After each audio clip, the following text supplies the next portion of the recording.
Hey everyone, welcome back to another video. So today I'm going to be doing another recent reads video. So these are the last 4 or 5 books that I read recently. I've decided I'm going to do more recent reads rather than a end of the month wrap up, because that can get to be a lot of books if I were to do an end of the month wrap up. So for now, I'm sticking to the recent reads. So these are the last 5 books I think are on this list that I've read since my previous recent reads. So I'm going to start off this time with the nonfiction books. So I'm going to start with those, and if you are not interested in the nonfiction, you just want to hear about the fiction books, I'll leave timestamps below so you can skip ahead to the fiction books. So starting off with nonfiction, the first one I have on this list is Grace, Not Perfection by Emily Ley. And this one I would say is similar to The Best Yes, which I talked about in my previous video, where it talks a lot about setting boundaries and prioritizing what's important to you in your life. And so I found it kind of similar to The Best Yes in that sense.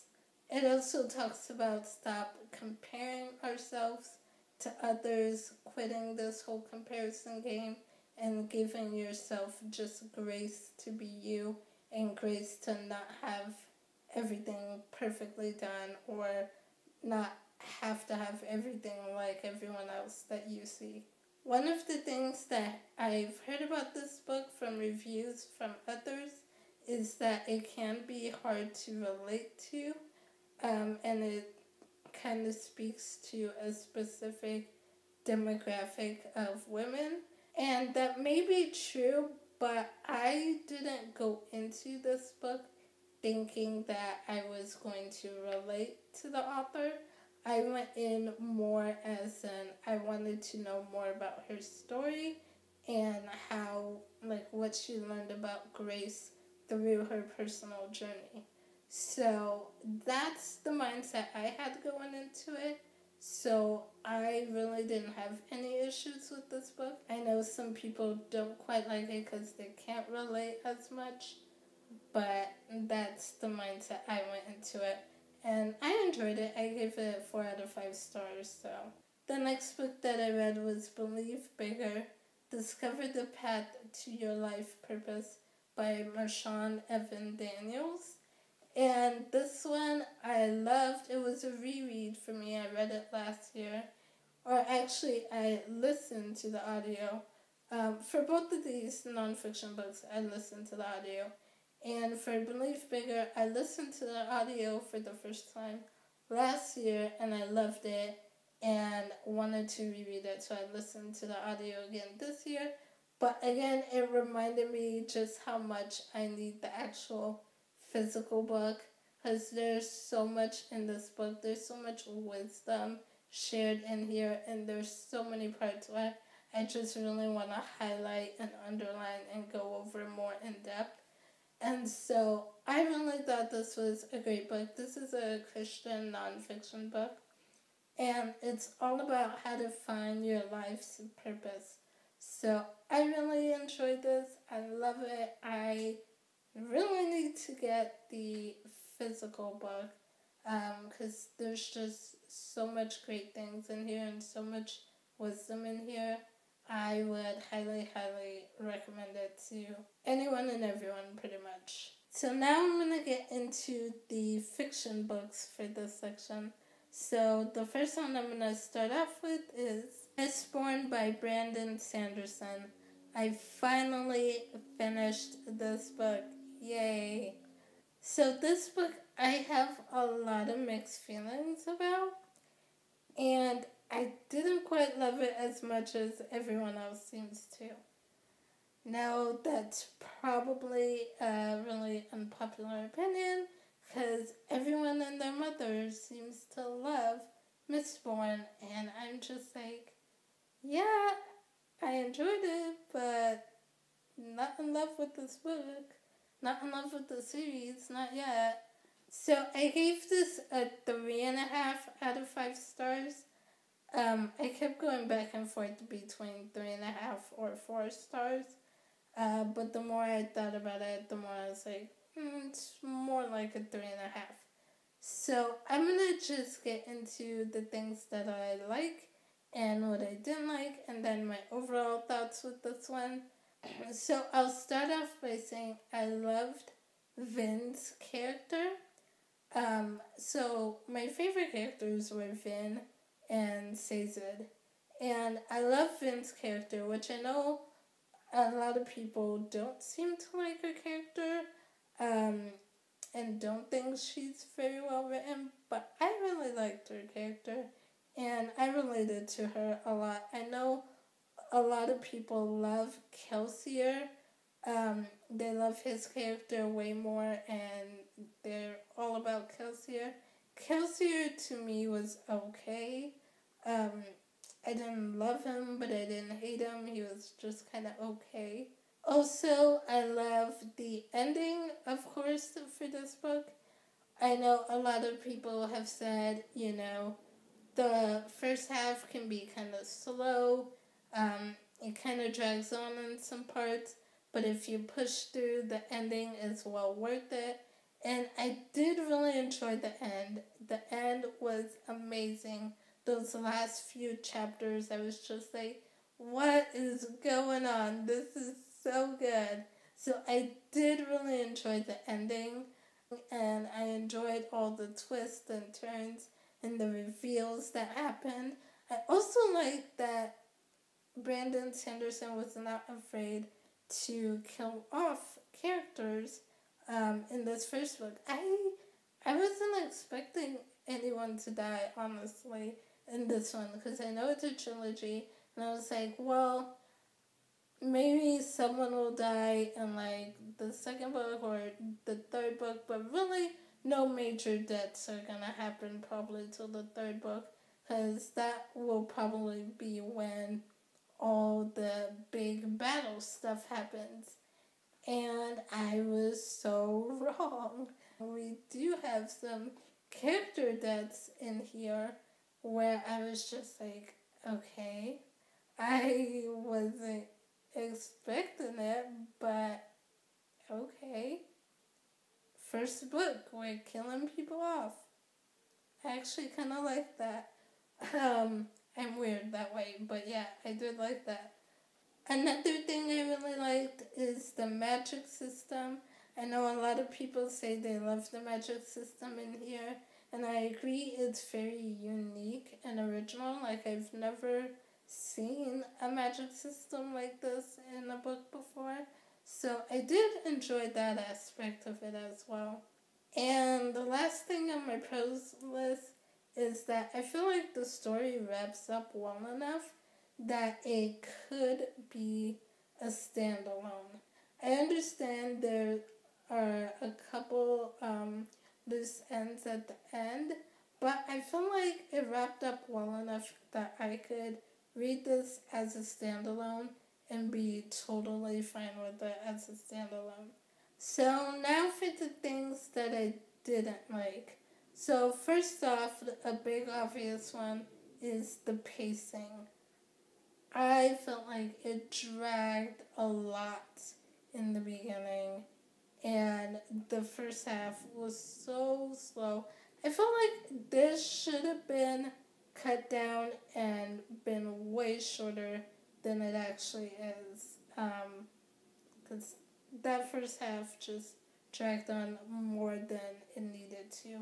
If it wasn't for everyone's like hype around this book and everyone's excitement, especially towards the end of the book, I might have DNF'd this. Another thing that's kind of a con is that the other characters were just kind of meh to me. They were okay, but I really didn't care for any of the other characters, and some of the supporting characters, and like, I can't even tell you guys apart. Like, they weren't distinct enough or developed enough where you can tell, this is Dachshund speaking, or this is Bree speaking, or whatever. I'm just like, right now, you're all the same character to me. So I think the supporting characters could have been fleshed out more.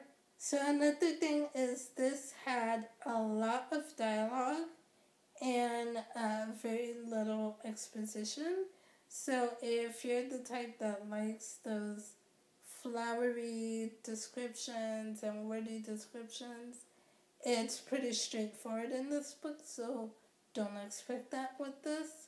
And then going back to the character deaths, so I said a pro that I liked was that Sanderson wasn't afraid to kill off some characters in this first book, but a con that didn't work for me was that we didn't really get the full emotional impact of these characters' deaths. They happened so quickly and they were just kind of brushed off pretty quick that I was like, we're not getting the full impact, the full emotional impact of their deaths. And I think that is something that we needed to see more of. So another thing is this is not very heavy on romance. So if you're the type that doesn't like a lot of romance in your books, then you'll probably love this. There's a little bit of a romance with Vin and another character, Elond, but it's very minor and it doesn't take over the plot of the book or the story of the book. So if you don't like a lot of romance, that's the upside. The downside is that even though it's not a big part of the book, it's still, the romance still feels like insta-love. And if that's a trope that you don't like, just be warned that, it's not in here a lot, but the parts where it is in here, it very much feels like insta-love. So be warned about that. Overall, I'll say I did enjoy it, but probably not as much as a lot of people do. I do think it's kind of overhyped. But I will say I do think this would be better as a TV show than a book. So I just like, as I was reading this, there were so many parts where I'm just like, I feel like this would work better as a show. I know, another unpopular opinion. Everyone's like, no, the book is better. I actually think this would be better as a show. So, yeah, unpopular opinion, but I said it. So the next book that I'm going to talk about is Into the Drowning Deep by Mira Grant. This is a sci-fi horror book with killer mermaids. Do I need to say more?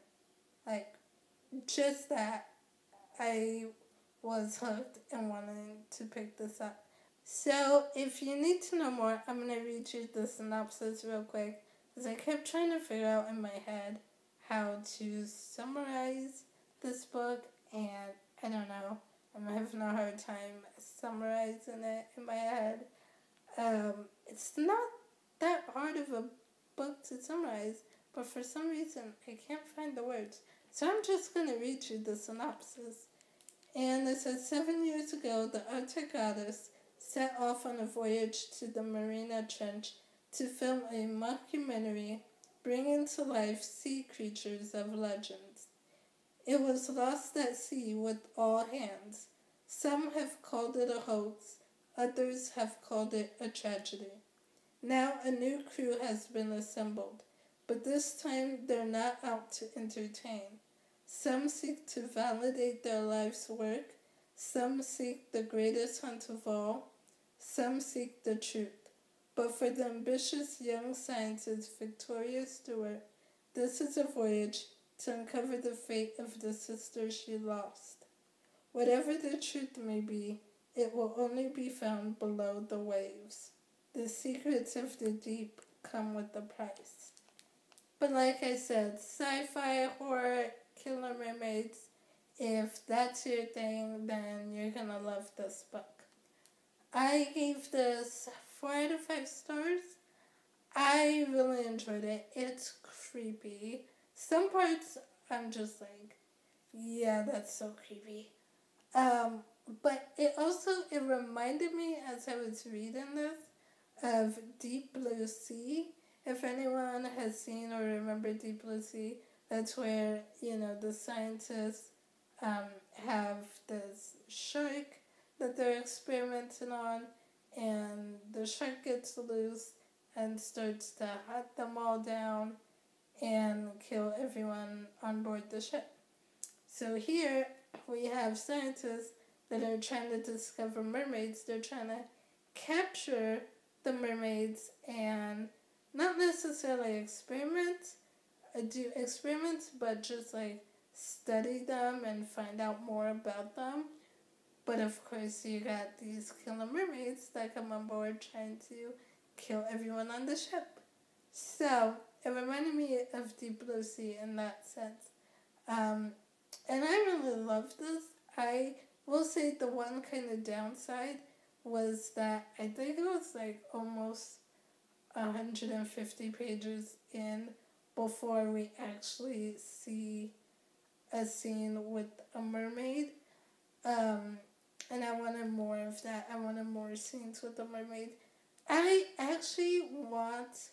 would love if they did, I would love if Mira Grant did a companion novel to this and told the story entirely from the mermaid's point of view.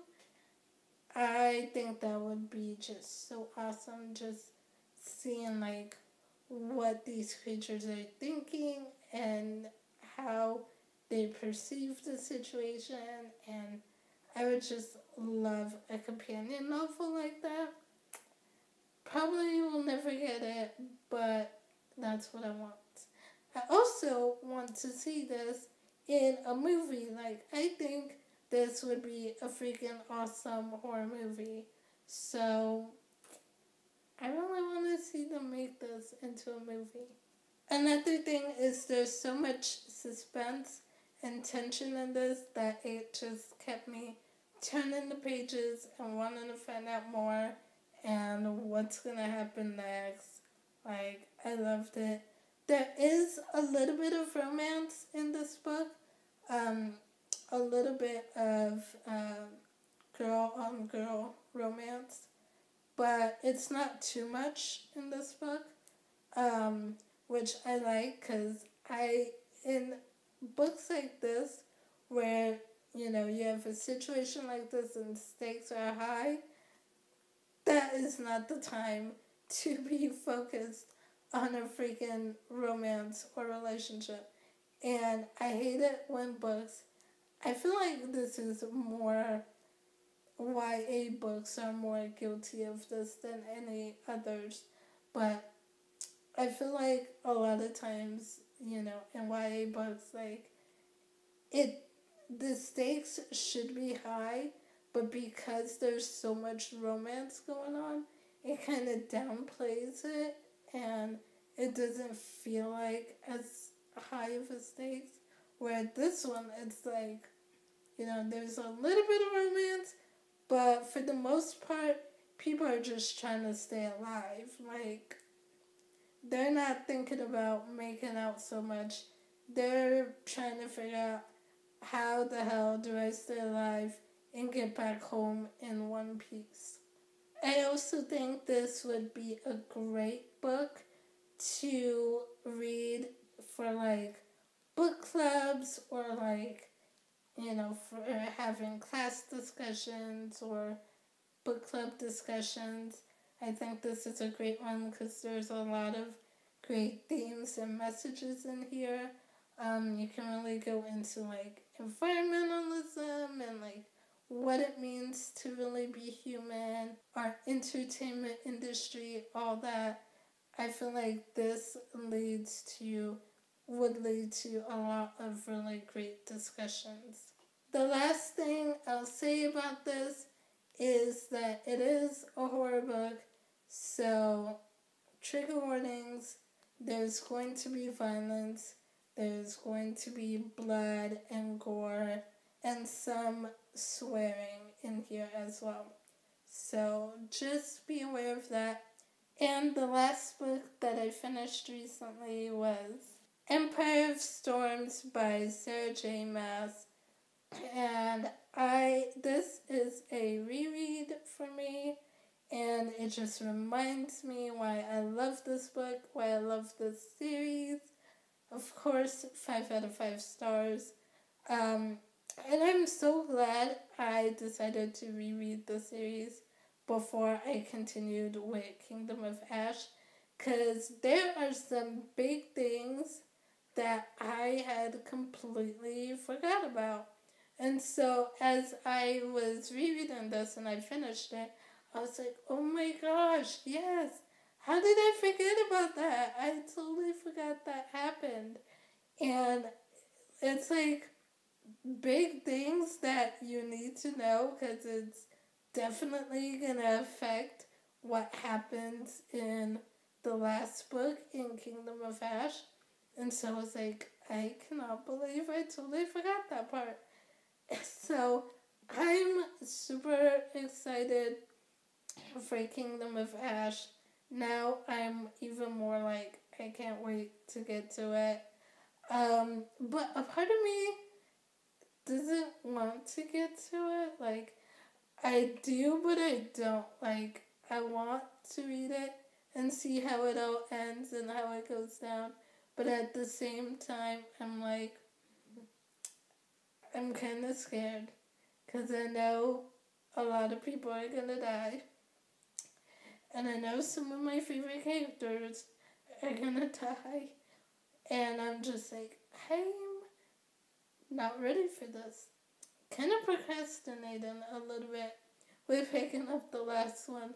I still have to reread Tower of Dawn. So I won't be quite up to Kingdom of Ash just yet. But I'm still kind of like, I don't know if I'm ready for this. So much happens in this one. There's so many reveals, so much twist and turn. I was tearing up at the end of this again, and I was just like, I'm not ready. I'm so not ready. But I want to find out what happened, so I have to be ready. Like I said, love this. And I have a full review of the first, 5 books in this series. So I will leave that link down below. I have a full in-depth review of the first 5 books. And yeah, I can't wait. That's it for this video, you guys. Let me know in the comments down below if you've read any of these books, what your thoughts on them were, or what books you've recently read. Let me know that in the comments below, and I will see you guys soon with another video. Bye!